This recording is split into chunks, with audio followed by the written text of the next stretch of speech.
Tasavvur qiling, uyingiz yonyapti. Ama bitta misolni ikkinchi misol keltiraman, yaxshilab eshiting. Uyingiz yonyapti. Tasavvur qiling, uyingiz yonyapti. Uyingiz ichida onangiz, otangiz, ayolingiz, farzandlaringiz yonyapti-da.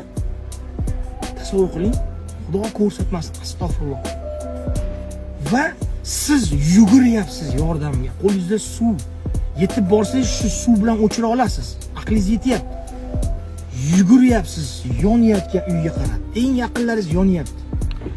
Va yugurayotgan yo'lingizda kimdir yo'li chetida sizga tuhmat qildi, sizga fikr bildirdi, sizni yomon ko'rishini aytdi, sizni yugurishingiz qiyshiqligi haqida gapirdi.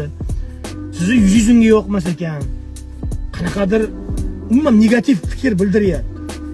Siz shunaqa payt to'xtab unga tushuntirasizmi, dalbayob? Men unaqa emasman. Men yugurishim ham yarashyapti. Men o'zi sen o'ylagan odam emasman deb unga tushuntirasizmi? Ana yerda yonyapti hamma narsa. Hayot ham shunaqa. Siz bilan meni yaratgan egamni oldidagi savol-javoblar oldida ketayotgan manzildamiz. Bu dunyodagi insonlarning qaysi gapi qiziq?